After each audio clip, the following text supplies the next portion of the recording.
तो फिल्म की शुरुआत होती है और हमें जॉन वू को दिखाया जाता है जो कि एक साइकियाट्रिस्ट है और अपनी एक पेशेंट जो कि उसकी बहन भी है उसकी मेडिकल हेल्थ पर एक डॉक्यूमेंट्री बना रही है। वो बताती है कि आज से चंद साल पहले योंग सू की मॉम मर गई थी जिसका उसने बहुत ज्यादा स्ट्रेस ले लिया। साथ ही उस पर पढ़ाई का भी स्ट्रेस था।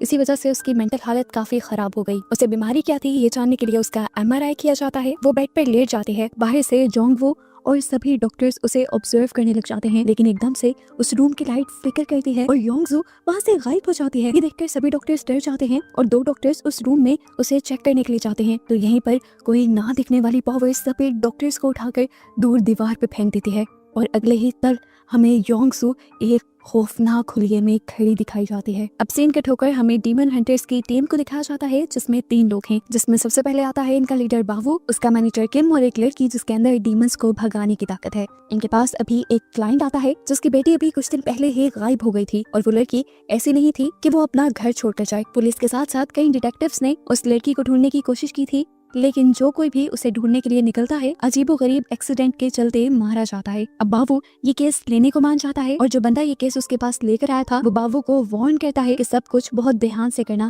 क्योंकि इस केस में बहुत से लोग मारे जा रहे हैं। इस टाइम टीवी पर भी एक न्यूज चल रही थी जिसमें बताया जा रहा था कि कोरिया में बहुत ही अजीब तरीके से आए दिन लोगों का मर्डर हो रहा है जिसके किलर का कुछ पता नहीं। जहाँ पर लोग मारे जाते हैं वहाँ पर अजीब रिचुअल की चीजें देखने को मिलती हैं और कुछ लोग अजीब हरकतें करते भी दिखाई देते हैं। यहाँ तक कि सीसीटीवी में एक आदमी को भी नोटिस किया गया था जिसने मासूम लोगों को मारा और फिर सीसीटीवी में देखा।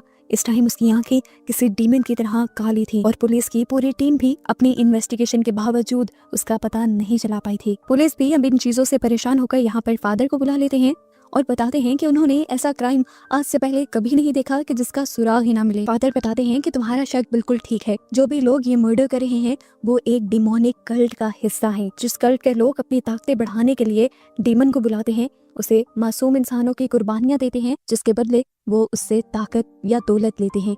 अब सीन कट होकर हमें बाबू को दिखाया जाता है जो उस केस की इन्वेस्टिगेशन करने निकला है, यानी उसी लड़की को ढूंढने के लिए निकला है। वो एक अजीब सी बिल्डिंग के अंदर जाता है जहाँ पर बहुत से यंगस्टर्स अजीब हालत में थे। बाबू यहाँ एक लड़की को कुछ पैसे थमाता है और उनसे कल्ट ग्रुप का पता चला लेता है कि कहाँ पर कुछ लोग बैठकर अजीबोगरीब रिचुअल करते हैं। यह हॉल इसी बिल्डिंग के अंदर था जिसके बाहर गार्ड्स भी खड़े थे। बाबू इन सिक्योरिटी गार्ड्स को मारते हुए अंदर जाता है और हमें दिखाया जाता है कि यहाँ पर एक डिमोनिक रिचुअल चल रहा था और जिस लड़की को ये लोग ढूंढने आए थे उसे एक बहुत बड़े डिमोनिक हाथ के स्टैचू पर लेटाया गया था जिसके जरिए ये लोग डीमन को बुला रहे थे। इस पूरे कल्ट ग्रुप में एक आदमी वही था जिसे न्यूज में दिखाया भी गया है।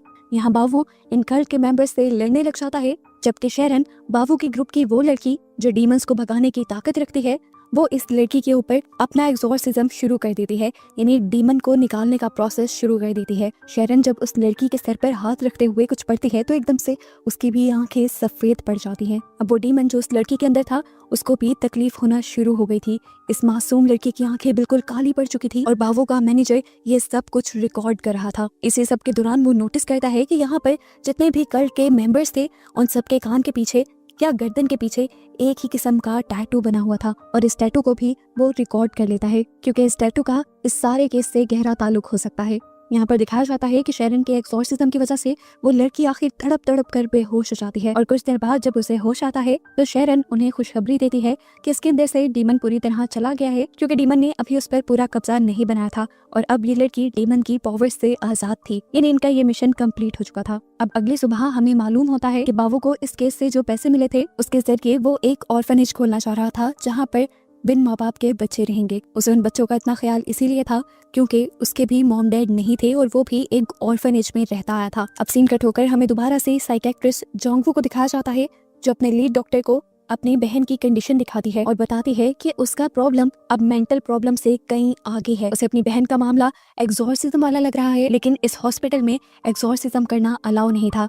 इसीलिए डॉक्टर फादर उसे बाबू के बारे में बताते हैं जिसकी टीम डीमन हंटर के तौर पे काम करती है और उसकी मदद कर सकती है।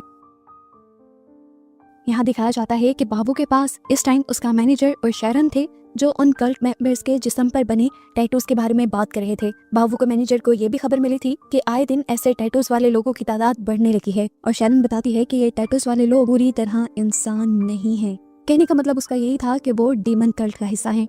अभी बाबू इन्हीं चीजों को लेकर परेशान नहीं हो रहा था कि डॉक्टर जोंग वो यहाँ पर आ जाती हैं। वो बाबू से मदद चाहती थी, लेकिन बाबू को जब ये पता चलता है कि उसे यहाँ पर डॉक्टर फादर ने भेजा है तो वो उसकी मदद करने से इनकार कर देते हैं। जोंग वो थोड़ा सा उदास हो जाती है और जाते जाते बाबू से कहती है, मैं बस आपसे इतना कहूंगी कि इस पेन ड्राइव में मेरी बहन की फुटेज है, आप जरा उसे देख लें। जोंग वो अब हॉस्पिटल वापस आ जाती है, जहाँ पर वो देखती है कि उसकी बहन तो रूम में थी ही नहीं। जोंग वो भागकर अपनी बहन के कमरे में जाती है तो एकदम से उसकी बहन उसके पीछे आकर खड़ी हो जाती है और ऐसे जोंग वो भी उससे डर जाती है। अब जोंग वो मुड़कर बेड पर देखती है तो उसकी बहन आराम से बेड पर लेटी हुई थी, कुछ इस तरह से कि जैसे वो यहाँ से हिली भी ना हो। इन सारी सिचुएशंस के बाद एक और मर्तबा जोंग वो फादर डॉक्टर के पास जाती है और उन्हें बताती है कि उसकी बहन की हालत तो बिगड़ती जा रही है और डीमन हंटर्स ने भी उसकी मदद करने से मना कर दिया है। यहाँ फ्लैशबैक से हमें पता चलता है कि बाबू ने अपने मैनेजर और शेरन दोनों की ही जान लूसीफर डीमन से बचाई थी, जिसके बाद से ये लोग एक साथ काम करने लगे थे और लोगों की मदद करने लगे थे। यहाँ बाबू को बताए बगैर शेरन और मैनेजर दोनों मिलकर योंगसू के वीडियो क्लिप्स देखने लग जाते हैं और ये देखकर तो वो वाकई डर गए थे। उसकी हरकतें बहुत ज्यादा अजीब थी। वो घर में क्रॉल कर रही थी, कभी वो उल्टे कदम चलती थी तो कभी वो पोसेस हालत में एकदम से अपनी बहन के पास आ जाती थी। साफ जाहिर था कि वो पोसेस है, उसके ऊपर किसी ताकत का कब्जा है। अभी वो लोग ये फुटेज देख ही रहे थे कि यहाँ पर बाबू भी आ गया और बाबू ने देखा कि वो लड़की किस तरह खुद किसी के असर में आकर अपने आप को ही नुकसान पहुंचा रही है। उसने अपने गाल पे कट भी मारा था। ये लोग अगली फुटेजेस देखते हैं और पता चलता है कि जब योंगसू को हॉस्पिटल पे लेकर जाया गया तो किसी भी किस्म के इलाज ने उसके ऊपर कोई भी तब्दीली नहीं की। ये लोग अब योंगसू के घर की फुटेज देखते हैं, जिसमें वो देखते हैं कि पिछले कई महीनों से जितने भी लोग योंगसू के घर पे आ रहे थे उन सबकी गर्दनों पे वही कल्ट वाला टैटू था। उन्हें पता चल गया कि योंगसू के साथ जो कुछ भी हो रहा है उसके पीछे उन कल्ट का ही हाथ है। इस कल्ट के बारे में बात करते हुए उसे अपना पुराना दोस्त याद आ जाता है जो उसके साथ भाइयों की तरह ऑर्फनेज में रहता था। उसके अंदर भी डीमन को भगाने की पावर्स थी और कुछ और पावर्स भी, जिनसे ऑर्फनेज के बच्चे बहुत ज्यादा डरने लगे थे। इसी वजह से उस लड़की को ऑर्फनेज से निकाल दिया गया था। ऑर्फनेज से निकलने के बाद जब जिंदगी की मुश्किलें उस पर आई तो उसके अंदर की अच्छाई खत्म होने लगी। जिंदगी आसान करने के लिए उसने अपनी पावर्स का गलत इस्तेमाल किया और उनसे डीमन को बुला लिया, जिसको सोल देने के बदले उस लड़के ने बहुत सारी दौलत और पैसे मांगे और डीमन मान भी गया।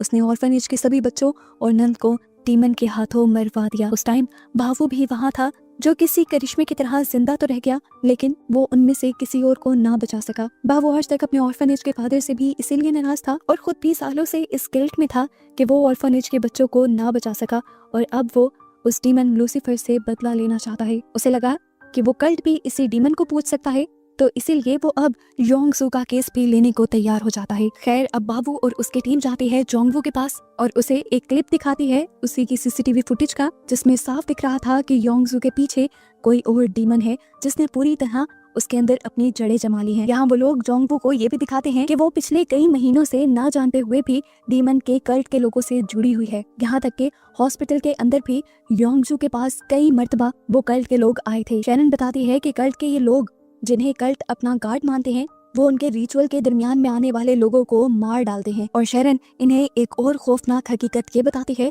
कि कल्ट के ये मेंबर इंसान नहीं होते, इन्हें इंसान और डीमन का एक मिक्स कहा जाना ज्यादा ठीक है। इनका काम होता है अपने कल्ट के लिए शिकार ढूंढना, उन मासूम सोल्स को ढूंढना जिन्हें ये डीमन को दे सकें और फिर अपनी ताकत वाली एक डिमोनिक, एक शैतानी दुनिया बना सकें। ये सब बातें बताने के बाद ये लोग अपना एक्सोर्सिज्म शुरू करना चाहते थे। जोंगवू उन्हें योंगसू के कमरे में लेकर जाती है, जहाँ पर शैरन उसे अजीब तरीके से देखती है और उसका सर पकड़ते हुए उसका एक्सोर्सिज्म शुरू कर देती है। लेकिन यहाँ पर डिमोनिक ताकतें इतनी ज्यादा थी कि उन्होंने योंगसू को ऊपर उठा लिया और उसका पेट भी जाकर दूर हुआ, जिसे बाबू ने पकड़ लिया। हालांकि योंगसू शैरन के हाथ से काफी दूर हो गई थी, लेकिन शैरन फिर भी अपने मंत्र पढ़ते जा रही थी, जिसकी वजह से डिमन आखिर उसे नीचे गिरा देता है और बाबू दोबारा उठाकर उसे बेड पे लेटाता है। शैरन दोबारा उसके सर पे हाथ रखकर अपने मंत्र पढ़ना शुरू कर देती है। इस मर्तबा उसके इन मंत्रों से डीमन को बहुत ज्यादा दर्द होता है और वो शैरन के ऊपर ही अटैक करता है। शैरन की आंखें एकदम से सफेद पड़ जाती हैं और शैरन उठकर उड़ते हुए दूर दीवार पर जाकर लगती है। सिर्फ शैरन ही नहीं, अगले ही झटके में इस डीमन ने बाकी सब लोगों को भी यहाँ से उठाकर दूर फेंक दिया था। ये लोग जब खड़े होते हैं तो देखते हैं कि योंगसू यहाँ थे ही नहीं। फौरन ये लोग सीसीटीवी कैमरास चेक करने जाते हैं और इन्हें पता चलता है कि योंगसू कमरे से बाहर निकल गई थी और बाहर जाते ही उसने इस असाइलम में मौजूद सभी पेशेंट्स को आजाद कर दिया था ताकि वो डीमन हंटर्स की टीम को बाहर जाने से रोक सकें। यहाँ पर जोंगवू जब अपनी बहन को बचाने के लिए जाती है तो देखती है कि योंगसू सड़क के बिल्कुल दरमियान में खड़ी हुई थी और उसके पास जाते ही वो बेहोश होकर उसके हाथों में ही गिर जाती है। बाबू और उसकी टीम भी भागकर यहाँ आ जाते हैं और शेरन बताती है कि योंगसू के ऊपर जिस डीमन ने कब्जा किया हुआ है उसका नाम वो नहीं जान पाई और बगैर नाम जाने एक्सोर्सिज्म करना बिल्कुल भी मुमकिन नहीं है। डीमन ने अपनी जड़ें योंगसू के अंदर जमा ली थी और फौरन एक्सोर्सिज्म करना जरूरी था, जिसके लिए डीमन का नाम जानने के लिए शेरन उनसे कहती है कि हमें उसी घर में जाना होगा जहाँ से ये सब शुरू हुआ था। थोड़ी ही देर में ये लोग जोंगवू के घर पहुंच जाते हैं।